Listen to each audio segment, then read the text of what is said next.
So this thing opens up with I'm constantly asking myself, so at what point in the Mandalorian is Baby Yoda going to stop being cute? And it hasn't happened yet, which I'm really happy about. And he's forever cute, going to be cute forever. Yeah, they opened up with a Yoda cuteness thing, where he's kind of like pressing buttons in the ship. And what's really funny is like the first one, he pushes the Mandalorian, doesn't even care. He's whatever. Yeah. And then like he flips it off, and then like he tries to stop him, and he does one of those like classic like where he stares at him and he presses the button and like almost crashes the damn ship. And the thing that I thought was really touching is he picked him up and put him in his lap, which is a far stretch from what we've seen just in the 3 episodes prior, where he picks him up, puts him in his like bassinet thing, and like closes it, and he's like, I don't want to look at you anymore. Like, this is fucking weird.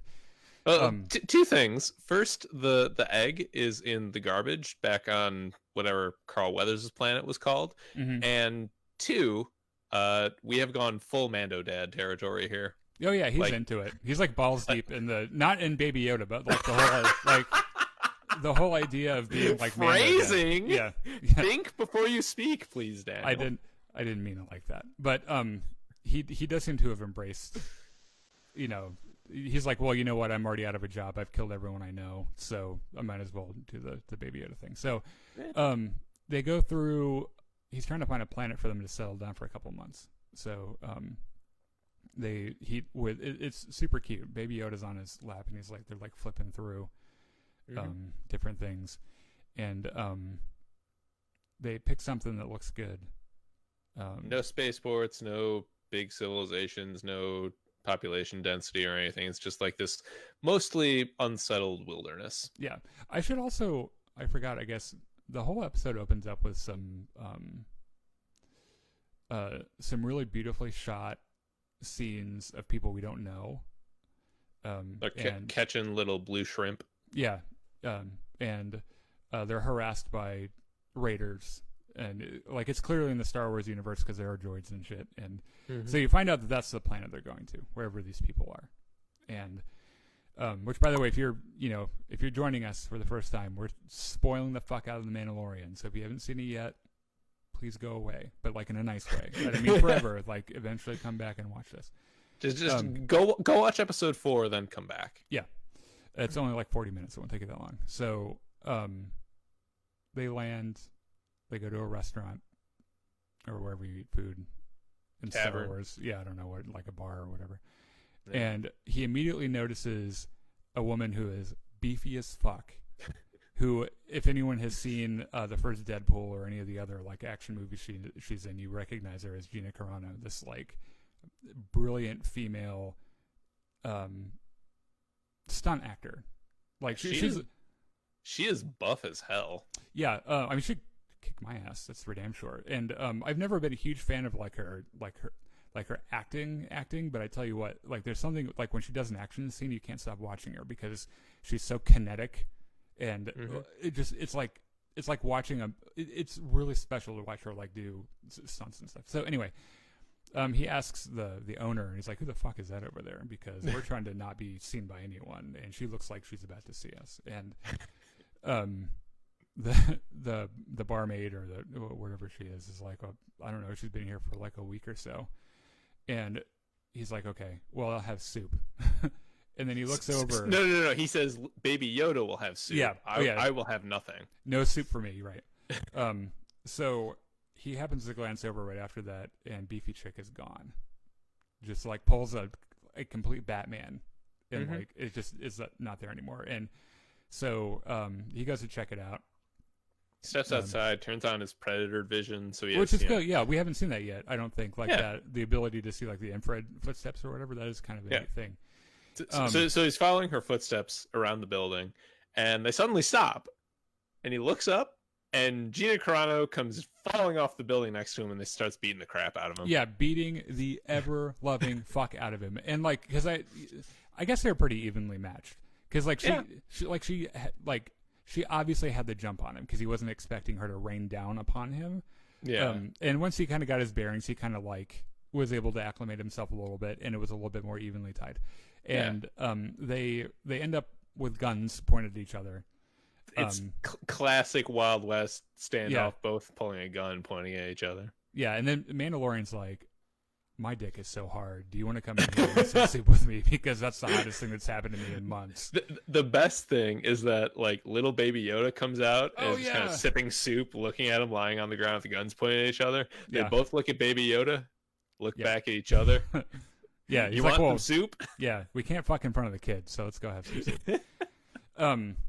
And so they have this a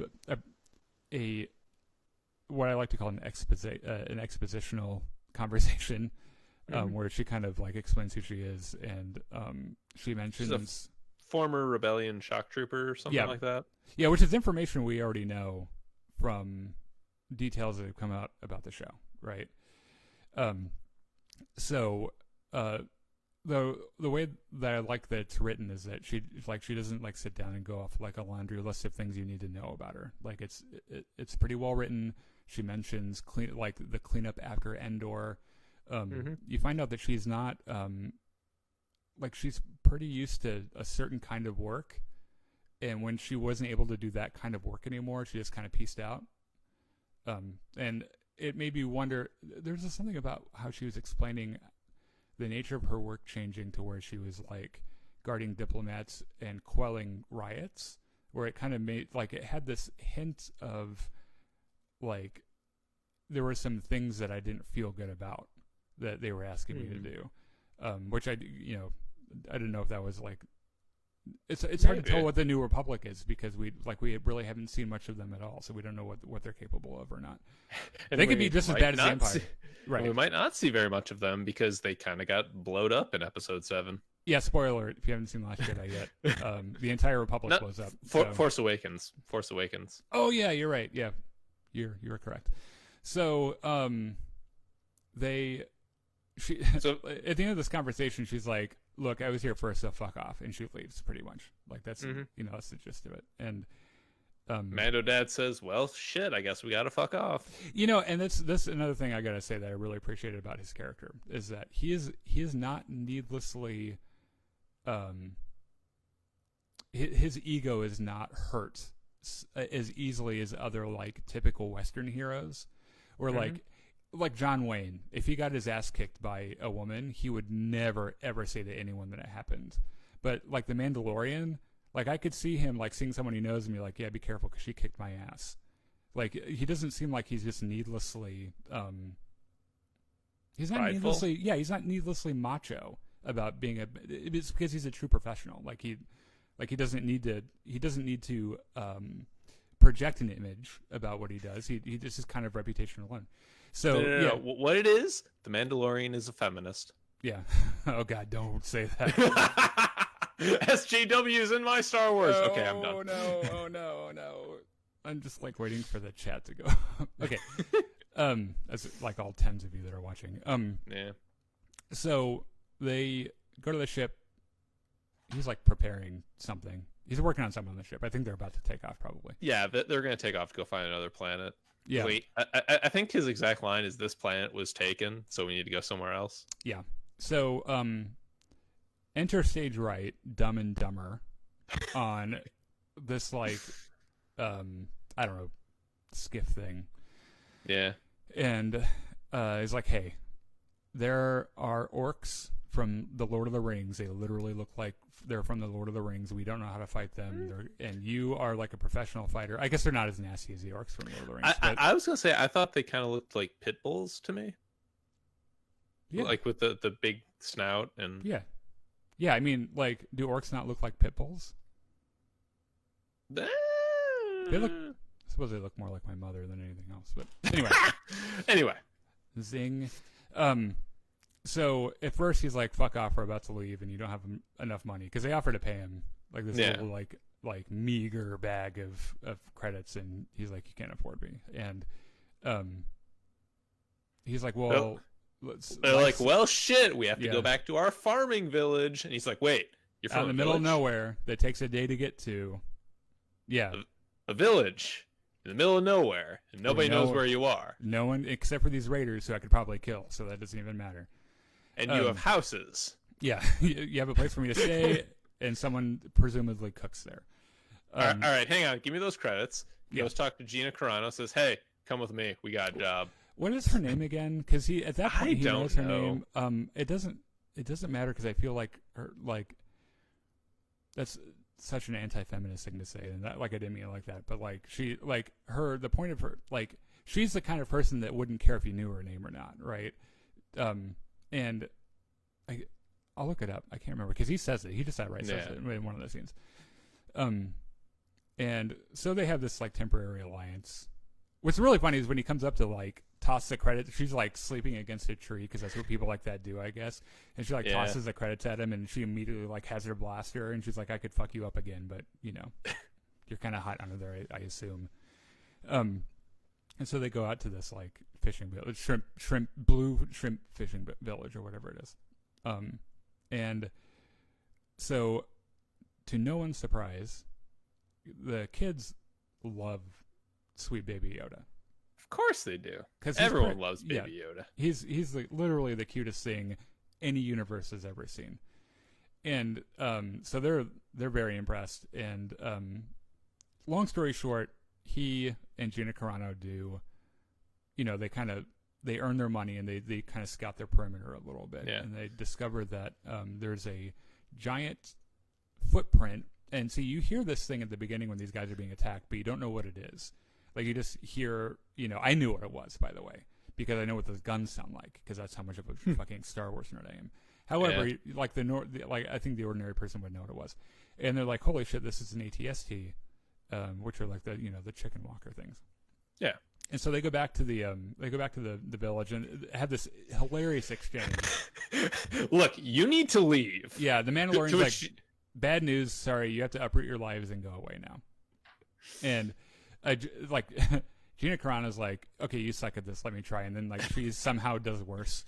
Yeah. And, she's like, if you don't leave, you're all going to die. They have an Imperial walker, and we don't have any weapons that can destroy it. Yeah. So of course, because they're simple farming, fishing people, they're stubborn as fuck, and they're like, no, we're not going anywhere. Which is I would expect. They're their ancestors have been farming or fishing in that land or whatever for a parsec or whatever. It's either Dumb or Dumber that mentions that his grandfather made the farming village or something, or something to do with pods. Yeah, I can't remember. Yeah. So the Mando's like, well, we can teach him how to fight him, and all of a sudden, this turns into a Magnificent Seven Samurai remake. And see, I was kind of leaning more towards Mulan. I'll make a man out of you. Oh yeah, no, there's some of that in there too. That's pretty good. Just general training montage. Yeah, it's time for a training montage. The music's great in this, by the way, because the training montage music is pretty fucking awesome. Mm-hmm. So Mando opens up all these crates of guns from his ship and says, his guns. These aren't guns he borrowed. These are his guns because he has 1 billion of them. Because of course he does. I love so he hands out his guns, and they're doing target practice, shooting it at pots and things. And there's one particular villager who we missed her, I guess, didn't we? Yeah. Mm-hmm. So she's at the very beginning in the, I don't know what you'd even call it, but she and her daughter hide under a basket in the water when the raiders go by, and then later on she really has the hots for Mando. It's super fucking obvious. Yep. And she wants that helmeted dick, dude. Yeah. No, she wants the helmet off, and then she wants the dick. Yeah. But when Mandalorian asks anybody knows how to shoot, she's the only one who puts her hand up. Then he gives her a rifle, and she's shooting the target practice. And, she's the only one. Yeah, she hits the target 8 times in a row, and Mandalorian just kind of looks at her the fuck? How are you? What? Time to How? Jerk off in the corner. That's really hot. Yeah. Yeah. Actually, the cool thing about the cool thing about part of the sequence too is they develop the Mandalorians. They kind of flesh out his character a little bit. Because she asks him, how, when's the last time you took that helmet off? Because you probably need to shower and bathe and stuff, I assume. Yeah. Otherwise, we're gonna have to rethink this budding romance between the two of us. Yeah. And he mentions that the last time he had taken it off was yesterday, But the last time he had taken it off in front of another human being or another sentient being was when he was a little kid, which is kind of interesting because, and this is a good time to stop and say that if it were a lesser actor than Pedro Pascal could not play a character that's wearing a helmet for 4 episodes where you never see his face, they wouldn't. It wouldn't be as good to watch if it were a lesser actor than Pedro Pascal, because he does so much with body language and the tone of his voice. Yeah, it and is like just like the pacing of his words help to like because he's fairly monotone, but the rhythm of his speech gives you a lot more information into like how he's feeling. Yeah. Which you can't get because his face is covered all the time. Right. There's also a way that he times his responses depending on what situation it's in. So, like when she asks him when the last time he took his helmet off, he said, "Oh, well, yesterday." And then she's like, "Well, I mean, when's the last time you took it off in front of someone?" And he there's a healthy pause where he just kind of looks at her, and you can't see his eyes or anything because he's got a helmet on. Yeah. And then he answers it, and you know that all of a sudden you're in this space with him that he's like you're getting the things that he doesn't necessarily want to talk about. It's a really good way to. He's such a space cowboy. It's just like so perfect. Isn't that the entire central conceit of the show? Like Western in space. Yeah, I do believe it is. So anyway, training montage. There may or may not be a budding romance between I can't remember her name, but a pretty lady with the dark hair, and so they come up with this plan that is the Mando says Gina Carano or whatever her name is in the universe and are going to go and harass them. I think her name is Cara Dune. Yeah, Cara Dune. There you go. See, now I remember it. And he's like, we're going to go and harass them a little bit, beat some folks up, probably kill a couple people because it's kind of fun. And they're going to come chasing after us, and they're going to bring that ATST. And you're going to dig a hole right here, wherever, like right there is. And he's like, way down below this pond so that you can't see it. Yeah, they make a moat pretty much. You know? Yeah. And the idea is that the ATST will just run into this pond with no bottom in it, and it'll sink. And so they go off to harass the pit bull orc things. Were they brewing something, by the way? Yeah, that was like. So the villagers mentioned that they refine their blue shrimp into some kind of beverage. I assume that was what the pit bull orcs were doing as well. Shashka or whatever it's called. I can't remember what it's called. Shashka. That sounds roughly correct. Yeah. But like, I don't know if that was what the orcs were making or if it was something else. Because it like the thing that stuck out to me is that stuff was blue and it was glowing. Like, yeah, I don't know if I would have the courage to drink something that was both blue and glowing. They're drinking the fuck out of it. Yep. So at first I was like, from a distance, I was like, is that blue milk? Like, are they doing more blue milk with the Star Wars? That was my first thought too. Yeah, and then I was like, that looks a little radioactive to be blue milk. It probably looks a whole bunch like a drink from Galaxy's Edge. It's blue radium. Yeah, or whatever that like. They have really cool names for it. God, Yeah. Okay, Chris, this is the plan, by the way, because I get a free trip. I get a free trip to Disney every year, or not every year. Sorry, every 4 years. Right? 2 years, 4 years. Yeah. Yeah, it's every 4 years. Okay. That's one of the perks of being practically married to a band director. And we always need chaperones, so we're gonna take you with us. And I think you just have to like pay for the room or something, and then we'll go hit up Galaxy's Edge. Anyway, nice. We digress. Yes. So they beat some guys up, they blow some shit up. They blow up the brewing room or whatever it was that was making the blue glowy shit. Yeah, and they're clearly having fun, and it's a good action sequence too. Like that's the thing I've loved about the show so far, is that you know how like when you watch a Michael Bay movie, and there's an action sequence and there's so many jump cuts and shaky cam that you have no idea where everyone is in the space that they're in. That never happens in The Mandalorian. Like you always have a really good sense of the room that they're in and like where they are in relation to each other and like where they need to go and stuff. And It's just cool. It's they're just doing a really good job with it. So two thoughts there. You mentioned earlier that Gina Carano is really good at like really kinetic action acting, yep. and I feel like that was true for basically everything in the show. Yep. That fight scene we're talking about with Mando and Cara Dune in the brewing tent was top notch. Yeah.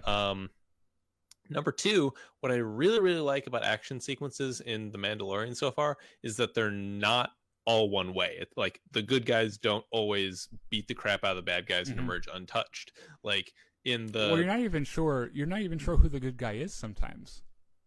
That's also true. The Mandalorian he's the protagonist, but he's not necessarily the good guy. Yeah. So it's anyway, continue. But like in this particular instance, like the orcs were coming in, and like at one point one of them has Mandalorian like slumped on the ground and he's punching him, and like he turns it around, but it's a really good way of showing that our protagonists are not like invincible and unbeatable. Yeah. Which I appreciate, because that makes them like that vulnerability makes them more interesting. Yeah, I agree. So anyway, they start this. They get on their plan. They start running back. Everyone's got their guns. Very, very, very good touch. The ATST, when it starts up, the eye holes are red. That's it's so cool. The shot is so brilliantly composed because it's dark. It's dark out, and the air, like the backdrop is just a little blue because it's like nighttime and stuff, and you just see these like two red eyes, like just it's like a fucking dinosaur. It's like a horror movie for a second. Yeah, it's pretty cool. And like Gina Carano's like, oh fuck, I've seen these things before. Like we have to go. So they do what they said they were going to do, and they kind of lead him back. And what do you know? The driver of that ATST was like, I'm going to fall into that water. Yeah, I can't step in that because I'll fall in. Yeah. And everyone's like, well, fuck. Now what do we do? So just kind of stops right with his little toesies up at the edge of the water and starts shooting at their houses. Yeah. Like I had the thought, like, okay, we saw a scene of all the kids and hiding with little baby Yoda in one of the houses. I really hope the ATST doesn't shoot the house the kids are hiding in. Yeah, that's my first thought too. And I was like, oh, where are they? Hopefully they're like, I don't know, in an underground shelter. But anyway, they so the villagers do okay, right? Yeah. So they're. A couple of them are useless, but some of them aren't. So it doesn't matter. They do their job well enough that they keep everyone occupied. So they know that this isn't going to work. At least the way that the plan is unfolding presently, right? So they have to improvise a little bit. And so Gina Carano's like, "Give me your pulse rifle." And there's that thing I was talking about earlier where he has no facial expressions, but he just he stops for a second, and you can just see the expression on his face where he's like, "Excuse me," and then he realizes that there's an ATST shooting at them, and she probably has a good idea, so he gives it to her, and she gets right up on the thing too, she's just probably a foot away from it. She's right. So the way it's composed, there's the ATST, there's the pond that they dug the little pit in, and then there's another pond with a little grass walkway between them. Gina Carano runs right up, jumps into the far pond, and is takes a shot at the ATST, ducks back down. ATST turns on a little flashlight and is looking for her, looking. She pops up, shoots again. He finds her, but the ATST can't shoot back. He's still looking for her. Looking, and can't find her. Yeah. So I think the idea is that they really like the idea of making it fall into the water, but they're just trying to find a different way of making it happen, right? Mm-hmm. So finally that ATST driver is just like, fuck it, I'm going in. And he walks in, and then down goes the ATST. Now, what's funny is that all the soldiers all the raiders that came with him, as soon as that ATST went down, they're like, fuck it, we're out of here. Because it's the only way they win. It's the only way they win against unarmed villagers, which is really kind of pathetic. So they're like, oh no, the unarmed villagers, we better go. Very important part. As soon as the ATST steps into the water and is down at ground level, Mandalorian pulls out a bomb, runs up, throws it in, ducks down in the water with Gina Carano, head explodes. Yeah, actually, the cool thing about that was that they all speak. All the raiders were speaking Huttese, right? It's some strange language. Yes. well, it sounded a whole bunch like words I've heard like Jabba the Hutt say. But Okay. like you hear that pilot of the ATST, like he's got like a line, and you don't know what he's saying, but you know that it's oh fuck. Yeah, you don't know what he's saying, but you know what he's saying. Yeah. So they win, right? Mm-hmm. The Raiders learn their lesson. There's a pretty like sudden time shift by a couple of weeks. Yeah, it's a couple weeks. Yeah. And they're like sitting out on the porch, like drinking lemonade and watching Baby Yoda, like eat frogs and shit. And Baby Yoda picks up the frog, sticks it in his mouth, and all the kids are like, ew! And he spits it out. He looks so confused. Like he spits it out. He's like, "Oh, am I not supposed to do that?" Well, part of the issue is that Baby Yoda's default expression just looks so sad. Like his eyes are kind of droopy. His mouth is always like kind of frowny. Mm. His ears kind of naturally droop too a little bit. Yeah, yeah. He's so adorable. The conversation pretty much is, you know, dark-haired villager lady who's got a lady boner for Mandalorian is like you should stay here. You know, like you're pretty good at this. You can pack all your armor away, and if you need it, you know, you take it out again. And she walks off, and Gina Carano's like, she is trying to get that dick. Like, you should totally stay here and fucking fuck her because she wants your dick. Yeah, she's like, are you stupid? Like, she could be giving you no more of a green light than she's giving you right now. And they have this pretty touching conversation where he's like, well, I'm going to leave, but I'm going to leave the kid here because this is the life that he needs. Mm-hmm. Like, not on me, like with me on a ship being constantly chased and like never knowing where you're going to, like, you know, where you're going to stay or where you're going to eat or everything. And Gina Carano's like, that's going to break his heart. And the Mando's like, well, you know, shit happens and you get over it. Everyone does. Like, that's how life is. That is the way. Mm-hmm. And he has another conversation. Like right after that scene, we get this quick shot of a bounty hunter with a little tracking fob. Mm-hmm. Oh, and then it goes back to the conversation of Mando and dark-haired lady. Yeah, and I think that guy, that's the same species as it's a Kubaz, I think. Is it that? Yeah. Guy, right. Yeah. Yeah. So he's there to make some money. So he's got tracking fob and he knows sweet baby Yoda's over there. And so Mando starts talking to his we'll call her the brown-haired crush until I figure out what her name is. Yeah. And she has another conversation with him about, you know, stay here. And she goes to lift his helmet off. And we see this shot from the trailer, by the way, before they premiered the show. Mm-hmm. And he, like, there for a second, you're like, I mean, he already pretty much ditched his entire life for sweet baby Yoda. Like, who knows what kind of like life crisis he's going through. And like there for a second, I really thought he was going to let her take it off. And I was all for it because I'm like, Pedro Pascal is hot. And I want to see more of his face. And he's such a great actor. It was never going to happen. First, because Mando had already made such a big deal about how if you take the helmet off, you can never put it back on. But second, because if they're going to do that kind of a reveal, it's going to be at the end of the season. Yeah, no, I agree. But I mean, there was a part of me there just for a second because like earlier in the episode, he took it off to eat, but you didn't see his face. You just saw the back of the helmet. So they're having this conversation. She's like touching his helmet, and he just kind of like grabs her. And like in the most like gentle letdown I've ever seen, a person give another person who clearly wants to hop on and ride, was like, I do not belong here, but I'm gonna leave the kid here. And she's like, well, I'll take care of him like he's my own. And he's like, great, okay, I'm gonna go now. You get this very carefully composed shot of the alien bounty hunter with his rifle and getting his scope. He zooms in on little baby Yoda. Yeah, first you think he's going to shoot the Mando because he starts there and then he like tracks over, and that was another thing. I don't think I ever thought that he was like the way that it's timed. You get a little anxious, like it's like they ratchet up the tension there a little bit, but I don't think I ever actually believed that they were going to shoot him. But yeah, continue. I'll let you tell this part. So, bounty hunters zoomed in on little baby Yoda. You hear you hear a blaster go off. Like you don't actually see the shot, but everyone is And like it kind sounds of weird, wincing. too. Yeah, and there's like these birds flying above the trees.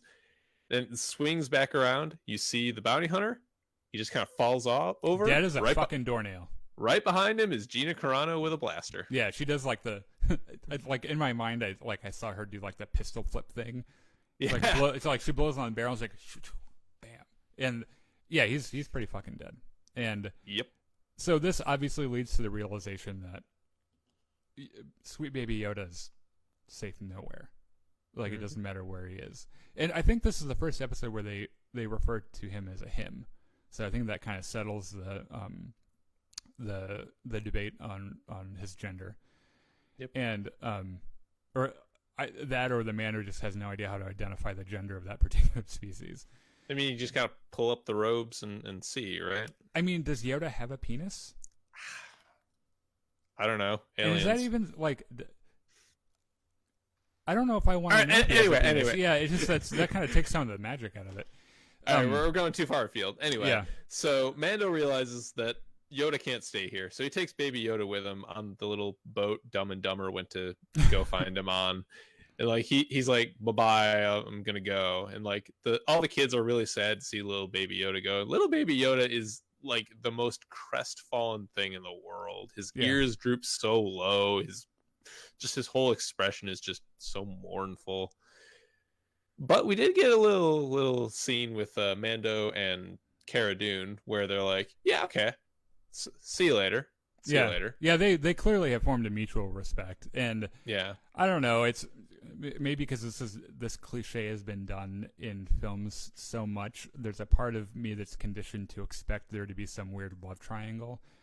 But maybe I hope they don't, because it would be a good way to break that mold. Also, we might never see these characters again. Like, we don't even know. We haven't seen I Have Spoken, dude. You know, so who knows? You know, or like IG-11. You know, we might never see them again. You so I never read a whole lot of romantic or sexual attention into Mando and Gina Carano's relationship. Really? Maybe I'm just not seeing something you are. I don't know. They're entirely physical relationship. Like it's not a fight. Yeah, I know, but I mean, it kind of looked like a sex scene in some parts, and I'm not saying it was like overtly sexual. I'm just saying that like whether or not it was romantic or not, there was chemistry there, right? Clearly, you watch different porn than I do. Yeah, probably. Well, girls aren't in my porn, so. Wow. So the other thing is that I am pretty certain they're going to bring back that character. Maybe not in this season, but eventually. Well, we already know that she's in the show still because there are scenes in the trailer that we've seen that didn't happen in this episode that we just saw. So, I mean, she's in it. I would guess that probably what ends up happening is that he goes back to the Razor Crest and something happens, right? And then Gina Carano comes to save him. So maybe. Yeah, because they kind of like, okay, so, and that's pretty much, so they get on their way. And that's the end of the episode.